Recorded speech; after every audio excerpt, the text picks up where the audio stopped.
हैं कि समय की सुध नहीं होती, आपकी गोली दवाई का समय हो रहा है। और जब वो विदा करता है उसे याद आती है कि अब ये कौन कहेगा। एक बेटी जब विदा होती है ना, उसे किसी की इतनी फिक्र नहीं होती जितनी उसके पिता की होती है। उसके मन में एक ही भाव होता है कि ठाकुर जी, मैं चाहे जैसे जी लूं, लेकिन मेरे भाई और भाभी के घर में सब प्रकार की सुख सुविधा देना। क्यों? क्योंकि यही एकमात्र है जो मेरे माता पिता का ध्यान रखेगा। इसके घर में कभी किसी तरह की कमी मत आने देना, क्योंकि यही अगर खुश रहेगा ना तो मेरे माता पिता को खुश रख पाएगा। और महाराज, माता पार्वती की विदाई हुई। राजा हिमाचल हृदय से लगा लेते हैं। राजा हिमाचल जानते हैं कि तू जगत की जननी है, लेकिन मेरे घर इतने वर्षों तक मेरी कन्या बनकर बैठी रही, मेरे साथ खेलती रही, और तूने जो सुंदर सुंदर बाल लीलाएं की है, मैं उन्हें कैसे भुला दूं। और महाराज, माँ भगवती बहुत प्रकार से अपने माता पिता को समझाती है। जिस समय नैना ने पिता और बेटी का यह मिलन देखा तो दौड़कर पहुंच गई बाबा भोलेनाथ के पास, चरणों में गिर पड़ी। बाबा, बहुत नाजों से पाला है मैंने मेरी गौरा को, और देखो मैंने सारी कथा सुन ली है कि कैसे सती की एक भूल के कारण आपने त्याग दिया, लेकिन आप मुझे वचन दो कि अगर मेरी सती, अगर मेरी पार्वती से कोई भूल हो भी जाए, कोई अपराध हो भी जाए, तो आप कभी उसका त्याग नहीं करेंगे, आप उसे क्षमा कर देंगे। भोलेनाथ कहते हैं कि माँ, मैंने आपको वचन दिया, मैं कभी पार्वती का त्याग नहीं करूँगा, कभी क्रोध नहीं करूँगा, कभी उसके साथ दुर्व्यवहार नहीं करूँगा। मैंने आपको वचन दिया, जितने नाजों से आपने पार्वती को अपने घर में पाला है, उसी ठाट बाट के साथ पार्वती मेरी वामांगी बनकर, इस जगत की जननी बनकर बैठेगी।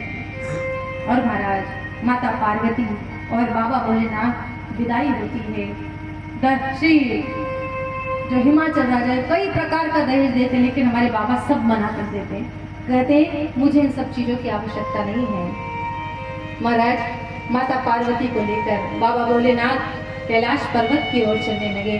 सारी नगरी विचार कर रही है, हमने क्या सोचा था बाबा भोलेनाथ के बारे में, लेकिन बाबा भोलेनाथ तो हमें दर्शन देने के लिए, और देखो तो हमारा कितना भाग कि वो शिव शंभू जिसके द्वार पर सब जाते हैं, वो हमारे द्वार पर हमारी बेटी को लेने के लिए आया है।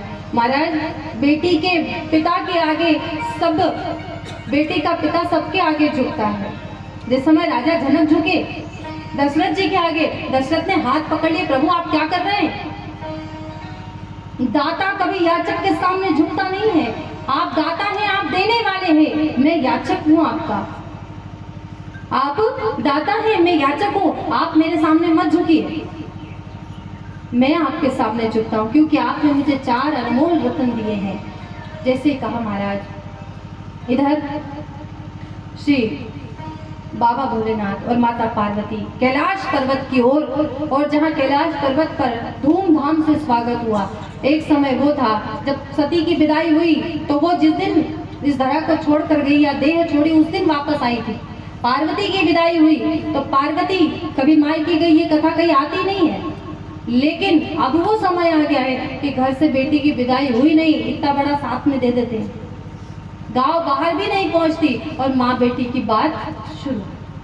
विचार करो महाराज, उसको अपने पैरों पर खड़े होने दो, उसको अपने रिश्ते निभाने दो, उसको अपनी जिम्मेदारियां निभाने दो, अपना हक उसे खुद मांगने दो। बार बार बेटी के घर में अगर अड़चन बनाओगे तो उसका घर कभी बसने वाला नहीं है, वो कभी कुछ नहीं सीखने वाली।